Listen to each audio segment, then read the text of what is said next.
तो बूंदी के रामगढ़ अभयारण्य में पिछले दिनों टाइगर फाइटिंग में हुई बाघ की मौत मामले में दूसरे टाइगर RVT1 के भी घायल होने की खबर से वन विभाग में हड़कंप मचा हुआ है। RVTR1 के शरीर पर चोट के निशान मिले हैं, लेकिन इस टाइगर का रेडियो कॉलर भी नहीं होने की वजह से विभाग को इसकी ट्रैकिंग करने में समस्या का सामना करना पड़ रहा है। ऐसे में वन विभाग ने घायल टाइगर की लगातार हो रही टेरिटोरियल मूवमेंट पर नजर रखने के लिए कैमरों की संख्या बढ़ा दी है। देखिए हमारी ये ग्राउंड रिपोर्ट।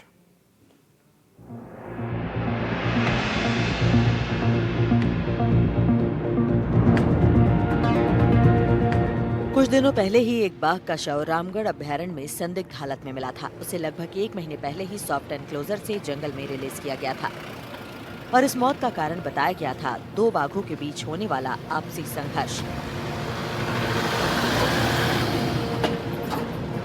इसके बाद से ही वन विभाग के अधिकारी ये पता लगाने में जुटे थे कि दूसरे बाघ को कहीं चोट आई है या नहीं।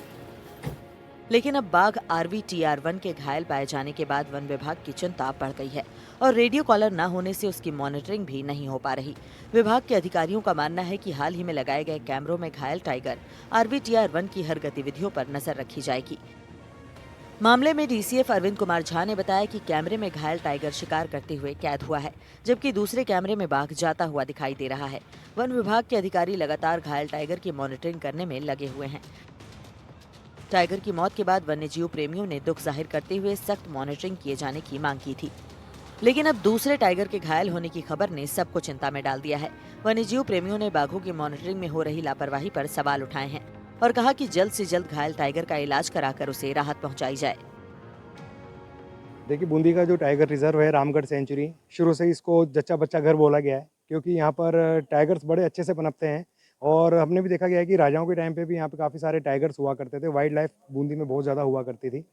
अभी जो RVT1 और RVT4 के बीच में जो फाइट हुई है, उसमें RVT4 का मरना बड़ा दुखद है। हालांकि जब उसको रिलीज़ किया गया था तो बड़ा ही वो एक एग्रेशन के साथ में रिलीज़ हुआ था और कुछ चंद सेकंडों में ही वो नज़र से ओझल हो गया था। तो जो संभावना ये बताई जा रही थी कि जितना एग्रेसिव वो था, तो वो लगता था कि कहीं न कहीं ये पूरे पार्क को डेवलप करने में इसकी बहुत बड़ी भूमिका रहेगी। तो जब ये मरा तो वाक़ई एक दुःख सबको हुआ, जनसाधारण को भी हुआ, क्योंकि बहुत सारी आशाएँ हमारे यहाँ पे इस पार्क से कि बूंदी के अंदर जो टूरिज़्म है, क्योंकि बूंदी के अंदर एक टूरिज़्म इंडस्ट्री ऐसी है जो सबसे तेज़ी के साथ बढ़ रही है और आने वाले फ्यूचर में बूंदी को सबसे ज़्यादा लाभ इस टूरिज़्म इंडस्ट्री से मिलना है।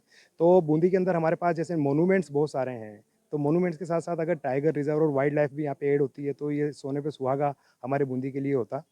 तो जिस तरह से दोनों के बीच में टेरिटोरियल फाइट हुई है, तो टेरिटोरियल फाइट होना एक्चुअली में आम बात है। ये तो होती हैं, सब सब जगह वर्चस्व की लड़ाइयाँ होती है एनिमल्स में।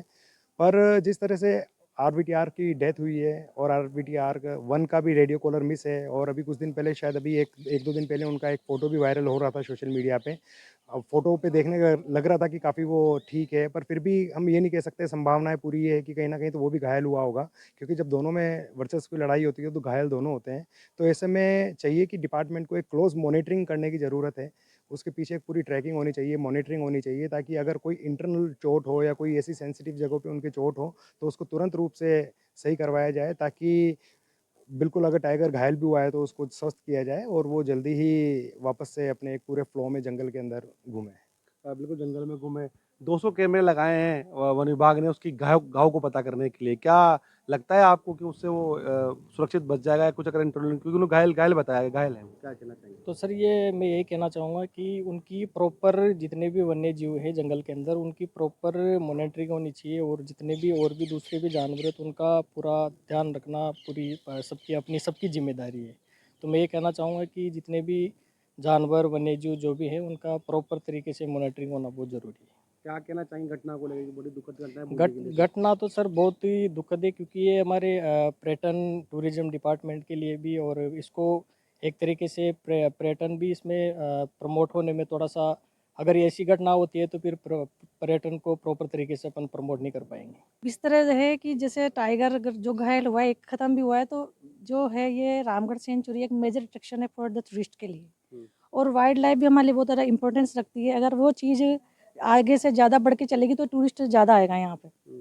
तो ये जो नुकसान हो रहा है तो इनको अच्छे से देखा जाए, जानवरों की अच्छे से केयर की जाए, क्योंकि अगर अब आज हमारा इंसान कोई घायल हो जाता है तो हम कितने लोग दौड़ जाते हैं, हम्म। तो इसी तरह से हम उनके लिए भी दौड़े, क्योंकि दर्द तो उनको भी होता है। यही कहूँगी। तो जैसे भी ये दूसरा जो टाइगर फाइटिंग हुई थी, घायल हो गया उसमें, तो किस तरीके से क्या सजेशन देना चाहो, कैसे बचाया ये जाए इसको? भाई अच्छे से जो ये डॉक्टर लोग हैं, हम्म। उस अच्छे से उनको अच्छे से टीम भेजी जाए वहाँ पे उसको चेक करने के लिए, भाई उसको किस तरह से इलाज की ट्रीटमेंट की जरूरत है वो की जाए। वन विभाग के सूत्र बताते हैं कि घायल टाइगर के चोट अगर ज्यादा हुए तो उसे ट्रैंकुलाइज करने के बाद ही मेडिकल रिलीफ दी जा सकेगी और उसे ट्रैंकुलाइज करने का फैसला राज्य स्तर पर होगा। वन विभाग ये भी मान रहा है कि दोनों टाइगरों में जबरदस्त फाइटिंग हुई थी, जिसके चलते एक टाइगर की मौत हो गई थी। ऐसे में दूसरे टाइगर के घाव भी गहरे हो सकते हैं।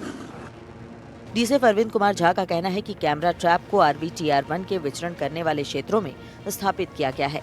इस प्रक्रिया में स्थापित किए गए कैमरों के आसपास की रीडिंग ले ली जाती है, जिससे कि RVTR1 के फोटोग्राफ्स कैप्चर किए जा सके और ये पता चल सके कि उसे कितनी चोट आई है। साथ ही पगमार्क, स्केट, कील, पेड़ों पर बाघ के नाखूनों के खरोच से भी चीजें पता लगाई जा रही हैं।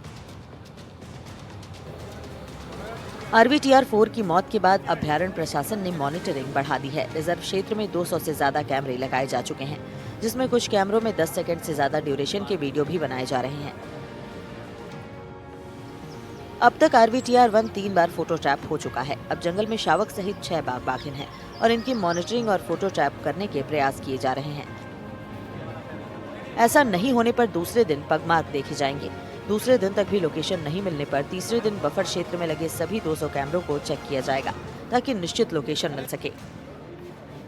जो 31 जनवरी को जो RVT4 जो आपसी संघर्ष में मारा गया था, उसका संघर्ष RVT01 के साथ हुआ था। तो जो जिस तरह से प्रथम दृष्टया और डॉक्टरों के सामने जो पोस्टमार्टम हुआ था, जो भौतिक रूप से दिखाई पड़ रहा था, तो वो अत्यधिक गंभीर रूप से घायल था, जिसके कारण और घायल करने वाला RVT01 था, क्योंकि उसके साक्ष्य वहाँ थे। तो संभावना ये थी कि उसको भी किसी तरह की चोट पहुंची होगी। उस संभावनाओं को तलाशने के लिए कि चोट है तो कितनी है, हैवी है कि नहीं है, हमने उनके संभावित रूट्स पे कैमरों की संख्या बढ़ा दी और जो हमारी मॉनिटरिंग टीम है उनको डायरेक्ट साइटिंग के निर्देश उसी समय से दे दिए गए थे। अपने अनुभव के साथ हम कुछ कैमरे ट्रैप्स, एडिशनल अतिरिक्त कैमरा ट्रैप उनके संभावित रूट पे उसकी संख्या बढ़ा दी। इसके साथ साथ उनकी जो कैमरा ट्रैप्स हैं, कुछ कैमरा ट्रैप्स में ये फैसिलिटी है कि वो स्टिल फोटो भी ले सकता है और वीडियो भी बना सकता है कुछ सेकंड्स के लिए। तो कुछ कैमरे को मैंने स्ट्रेटेजिक पॉइंट्स पे वीडियो एनेबल्ड कैमरा ट्रैप्स लगा दिए हैं, उसको वीडियो मोड एनेबल कर दिया है। उसके पीछे उद्देश्य यही है कि जब ज़्यादा सेकंड तक रहेगा तो उसकी शारीरिक स्थिति को हम बड़े नज़दीक से देख के एक असेसमेंट कर सकते हैं, वो घायल है भी कि नहीं, और है तो कौन सा घायल है, कितना घायल है, कितने तुरंत मेडिकल मुआयना या मेडिकल चिकित्सा उपलब्ध कराने की ज़रूरत है। ये असेस करने के लिए हमने कैमरा की संख्या और मॉनिटरिंग स्टाफ को लगा दिया है। हमारी कोशिश है कि इसके रोज के मुझे साक्ष्य मिले, साक्ष्य भी वो भी फोटोग्राफ मिले। दूसरे नंबर पे मुझे प्रत्यक्ष रूप से दिखाई पड़े और उसके मोबाइल या किसी कैमरे से फोटोग्राफ करे। तीसरे नंबर पे उसके किल की जानकारी इकट्ठा करनी है कि यदि नहीं दिख रहा है किसी कारण से तो कब खाया, कहाँ किल किया उसने, किस जानवरों को किल किया, तो इससे हमें उसकी तंदुरुस्ती का पता चलेगा और हम उस पर लग रहे हैं। और चौथे नंबर पे जो हमारे अप्रत्यक्ष साक्ष्य होते हैं, जैसे पगमार या स्कैट या खरोच, ये सब कुछ हमारे होते हैं, लेकिन वो इतने प्रामाणिक नहीं मानेंगे इस केस में। और हम हमारे पहले 3 के साक्ष्य के ऊपर हमारे प्रयास जारी है और उम्मीद करते हैं कि हम 3 दिन में इसी टाइगर 01 की ही नहीं बल्कि दूसरे भी जो वन्य जीव हैं और ख़ास करके टाइगर जो भी है, उसके हमारा प्रयास है कि हर दिन मुझे उसका फोटोग्राफ मिले। अभी हम 2 दिन 3 दिन पे हैं, हम उसको रोज पे लाने के लिए, उसके लिए जो हमें मैनेजमेंट में चेंज करना पड़ेगा हम वो। रामगढ़ टाइगर रिजर्व में रणथंभौर से टाइगर खुद अपनी टेरिटरी बनाते हुए आया था और पिछले 3 सालों से यहीं पर विचरण कर रहा था। रामगढ़ अभ्यारण्य के इतिहास में पहला मामला था जब बिना शिफ्ट किए टाइगर इतने लंबे वक्त तक अभ्यारण्य में विचरण कर रहा हो। वन विभाग से जुड़े विशेषज्ञ बताते हैं कि इस टाइगर ने रामगढ़ अभ्यारण्य के सभी जंगलों को अपनी टेरिटरी का हिस्सा बना लिया था। रामगढ़ अभ्यारण्य में इस टाइगर को RVTR1 के नाम से जाना जाने लगा। कहाँ कहाँ भी मानते हैं, कहाँ होगी? खामी जंगल में उनकी अच्छी तरह केयर होना चाहिए। और एक जो फॉरेस्ट के ऑफिसर हैं उनके गार्ड है तो उसकी भी कमी है। और एक वहाँ पर जो जंगल से बाहर जो वे निकल रहे हैं जानवर तो उनका भी सेफ्टी किया जाए।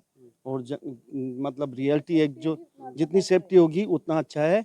और जो अभी टाइगर दोनों के बीच में जो भिड़ंत हुई ना, जो टाइगर घायल है उसकी भी इलाज होना चाहिए अच्छी तरह से।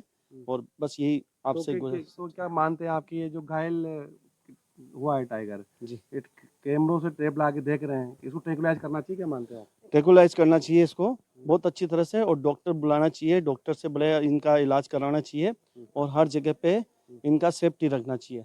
यही मेरी एक विनती है कि फॉरेस्ट वालों से भी इनसे भी जो प्रशासन है उससे भी ये विनती है कि ये बूंदी का जो टाइगर सेंचुरी चल रहा है रणथंभौर से बड़ा है यहाँ का बूंदी का टाइगर सेंचुरी। और इसकी देख रेख फॉरेस्टर की देख रेख होगी तो इसको बढ़ावा मिलेगा, टूरिज्म को भी बढ़ावा मिलेगा और बूंदी की तरक्की भी आगे से आगे बढ़ेगी।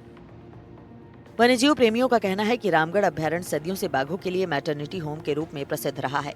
रामगढ़ का वातावरण इसे बाघों के लिए अनुकूल बनाता है और यहाँ बाघों की प्रॉपर मॉनिटरिंग होनी बहुत जरूरी है। बूंदी के रामगढ़ अभ्यारण्य में 500 तरह के वन्यजीव मौजूद हैं। साथ ही रणथंभौर से ज्यादा खूबसूरत ग्रासलैंड है। केंद्र सरकार बूंदी के रामगढ़ अभ्यारण्य में टाइगर्स को भेज रही है, लेकिन ये बाघ यहाँ पर लापरवाही की भेंट चढ़ रहे हैं। वहीं बूंदी के इतिहास की जानकार हेमलता पवार ने बताया कि घायल टाइगर के लिए कैमरे से मॉनिटरिंग करना सही नहीं है। उन्होंने विभाग से मांग की है कि घायल टाइगर को ट्रैंकुलाइज करें और अगर उसे कोई गहरी और अंदरूनी चोट लगी होगी तो बाद में अनहोनी का भी डर है। अचानक से एक बाघ की मौत ने सबको चिंतित कर दिया है। सरकार भी अपने स्तर पर लगातार मॉनिटरिंग कर रही है। अब दूसरा जो घायल बाघ हुआ है उसकी लगातार मॉनिटरिंग की जा रही है। हालांकि वन विभाग के अधिकारी कह रहे हैं कि घायल की जो संभावना है उससे इनकार नहीं किया जा सकता। तमाम मॉनिटरिंग यहाँ कर दी गई है, 200 कैमरे लगा दिए गए हैं। अगर घायल ज़्यादा होगा तो निश्चित रूप से मान सकते हैं कि आने वाले टाइम पर उस बाघ को ट्रैंकुलाइज करके उसका इलाज भी किया जाएगा। एनडीटीवी इंडिया के लिए मैं बूंदी से सलीम अली।